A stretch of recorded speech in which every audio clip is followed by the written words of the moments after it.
Hello, and welcome to Introduction to Systematic Theology, Part 5.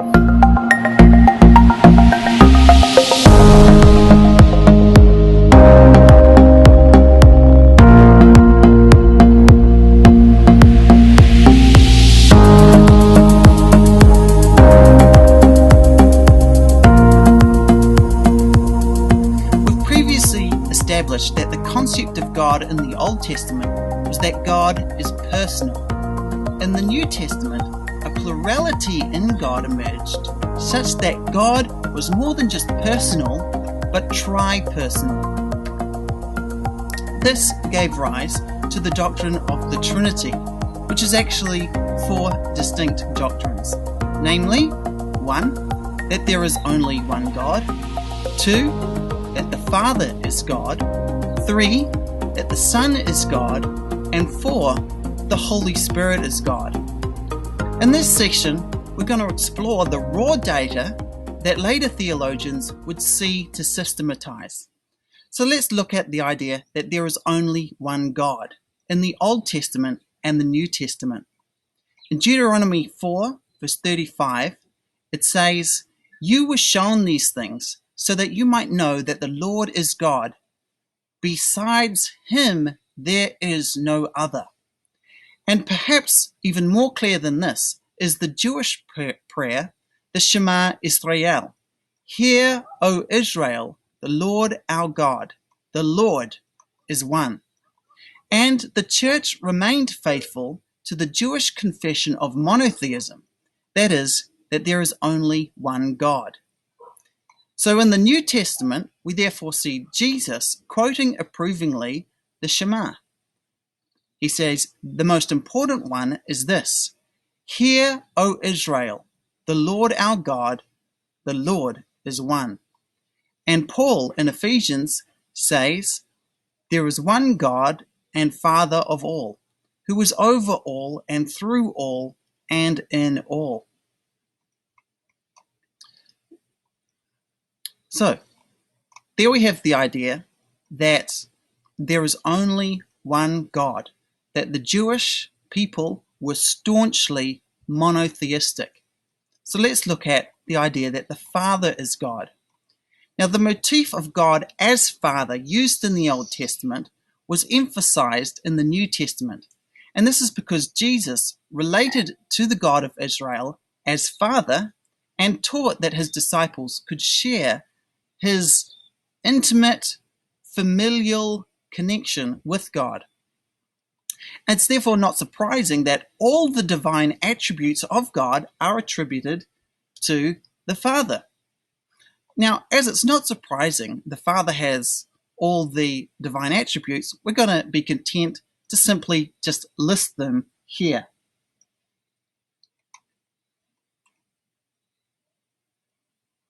As well as all the divine attributes, we see that the Father is involved in the works of divinity in creation and salvation, and we'll just list them here once again.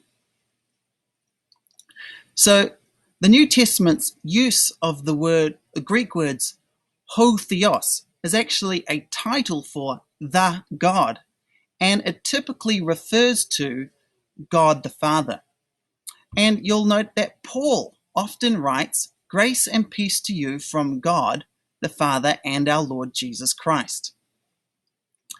Now, after surveying all this data, what emerges is the idea that the Father is distinct from the Son.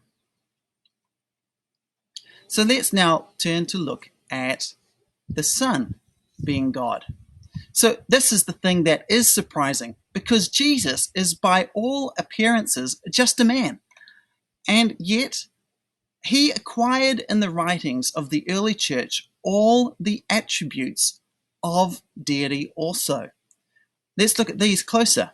He is omnipresent.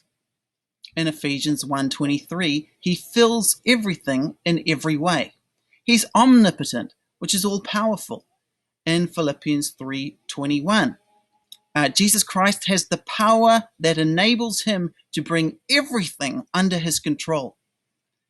In He is omniscient. He is all-knowing. In Colossians 2 verse 3, it's in Christ are hidden all the treasures of knowledge and wisdom. He's omnibenevolent. That is, he is all good. In Acts 3:14, the Jews in Jerusalem disowned the holy and righteous one. We see that he is immutable. That is, he can't change in his moral characteristics. In Hebrews 1:12, Jesus Christ is the same yesterday, today, and forever. And he's also eternal. Not only is he pre-existent, as in John 1, verse 1 to 14, in the beginning was the Word, and the Word was with God, and the Word was God. And the Word became flesh and made his dwelling among us. But he is also lives forever. In Hebrews 5:6, it says, "You are a priest forever." And not only does Christ have all the attributes of deity, but again, he's involved in the works of deity. He's involved in creation. Colossians 1:15 to 20, "For in him all things were created, and in him all things hold together." He is obviously involved in the works of salvation. In Ephesians 1:7, "In him we have redemption through his blood," and as well as being involved in other things like miraculous works, especially confirming the ministry of Jesus and raising of the dead. So Jesus is also implicitly called God when the New Testament authors apply Old Testament texts to Christ. So one example is when Paul says and quotes the prophet Joel, saying, "Those who call upon the name of the Lord will be saved." And the Lord that Joel speaks of is the God of Israel, Yahweh, the Lord Almighty. But it's clear from the previous verse of Paul that the Lord that Paul is speaking of is Jesus. You call upon the name of Jesus to be saved. So for Paul, Jesus is the God of Israel. And proof texts like these are spread throughout the whole of the New Testament. So surveying all this data, we also come to appreciate that the Son is distinct from the Father. Now that's especially true and evident in the baptism of Jesus, or in Jesus' prayer life to the Father. Now, how did these attributes and works come to be assigned to Jesus? The answer is no doubt rooted in the self-understanding of Jesus himself, how he thought about himself, by the way he acted, performing miracles, casting out demons as signs of the coming kingdom of God, and by the claims that he made, his assertion of personal authority, his revising of the divinely given Mosaic law, his proclamation of the inbreaking of God's reign or kingdom into history in his person, his messianic pretensions to restore Israel, and his claim to forgive sins. He implicitly put himself in God's place. This is an implicit Christology. The German theologian Horst Georg Pohlmann asserts this. This is a quote. "This unheard of claim of authority, as it comes to expression in the antithesis of the Sermon on the Mount, for example, is implicit Christology, since it presupposes a unity of Jesus with God that is deeper than that of all men, namely a unity of essence. This claim to authority is explicable only from the side of his deity.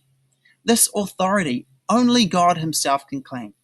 With regard to Jesus, there are only two possible modes of behavior. either to believe that in him, God encounters us, or to nail him to a cross as a blasphemer. Tertium non datur. There are no third options. Now, commentators have in recent decades come to appreciate that Jesus also enunciated an explicit Christology by just coming out and calling himself the Son of Man, which is a title of the divine human figure in Daniel 7, and the Son of God in a unique sense. So Jesus Christ is therefore the complicating factor for the early Christians. Most of the Trinitarian debate that would follow in the first few centuries of the church would center around him and the question of how there could only be one God and yet Jesus be fully God. So after Christ rose from the dead and ascended, however, the church continued to experience the presence and power of Christ, even though he was not physically with them. Just as Christ was the stand-in for God, the Holy Spirit was the stand-in for Christ, continuing Jesus' ministry during his temporary absence. Jesus had been a charismatic, and the movement that followed him was likewise a charismatic movement, experiencing the supernatural filling and gifts of the Holy Spirit in groups as well as individuals. So the Spirit of God that was present among them also gained all the attributes of the divine being. Let's take a look. We see that from Psalms that the Holy Spirit is omnipresent, that is everywhere all at once. In Psalms 39, 7, verse 7 to 10. Where can I go from your spirit? Where can I flee from your presence? If I go to the heavens, you are there. If I make my bed in the depths, you are there. If I rise on the wings of the dawn, if I settle on the far side of the sea, even there your hand will guide me. Your right hand will hold me fast. The Holy Spirit is also omnipotent or all-powerful. In Luke 1:35, the angel answered, "The Holy Spirit will come on you, and the power of the Most High will overshadow you." The Holy Spirit is omniscient. That is, he is all-knowing. 1 Corinthians 2, verse 10 to 11 says, "The Spirit searches all things, even the deep things of God." He is omnibenevolent, but there is no straight-up verse that says that, but it's implied by the very name of the Holy Spirit, the Holy Spirit. Moreover, we have the works of the Holy Spirit, which show that he is all good. Now, I couldn't find a verse that came right out and said that the Holy Spirit is immutable, and I don't think any others have found that. Nevertheless, it is implied by the text and all the other texts which say that he is God. And lastly, the Holy Spirit is eternal. In Hebrews 9, verse 14, it just says, the eternal Spirit. So the Holy Spirit is again involved in all the works of the divine. He's involved in creation. In Job 33, verse 4, it says, "The Spirit of God has made me. The breath of the Almighty gives me life." He's involved in salvation as well as many other things like miraculous works, especially attending Israel in the desert and distributing spiritual gifts to believers of the church. He's involved in the inspiration of Scripture and in the final resurrection. Surveying this data, we see that the Holy Spirit is distinct from the Father and the Son. Here, in an early Trinitarian formula, we see all three members are mentioned. In 1 Peter 1, verse 1 to 2. God's elect have been chosen according to the foreknowledge of God the Father, through the sanctifying work of the Spirit, to be obedient to Jesus Christ and sprinkled with his blood. And these and other passages make clear the Holy Spirit is not an impersonal force, but a personal reality who teaches and intercedes for believers, who possesses a mind, who can be grieved and lied to, and who is ranked as an equal partner with the Father and the Son. So in summary, we have in the New Testament church was sure that there was only one God that exists, but they also believed that the Father, Son, and Holy Spirit, while personally distinct from each other, all deserve to be called God. And these members are explicitly called God in the scriptures as well. The Father, for instance, is God in John 6:27. Do not work for food that spoils, says Jesus, but for food that endures to eternal life, which the Son of Man will give you. For on him God the Father has placed his seal of approval. The Son is called God directly and explicitly in Titus 2:3. It says, while we wait for the blessed hope, the appearing of the glory of our great God and Savior, Jesus Christ. And the Holy Spirit is God in, for instance, 2 Corinthians 3, verse 17 and 18. Now, the Lord is the Spirit, and where the Spirit of the Lord is, there is freedom. And yet the New Testament church believed that there was only one God. This is the raw data that the early church fathers sought to systematize. In the next lesson, we're going to look back at history at the various attempts to explain how these great truths fit together as we continue our study of the doctrine of the Trinity. Don't forget to subscribe, and for more information on my YouTube live question and answer session on this topic, please see below in the description.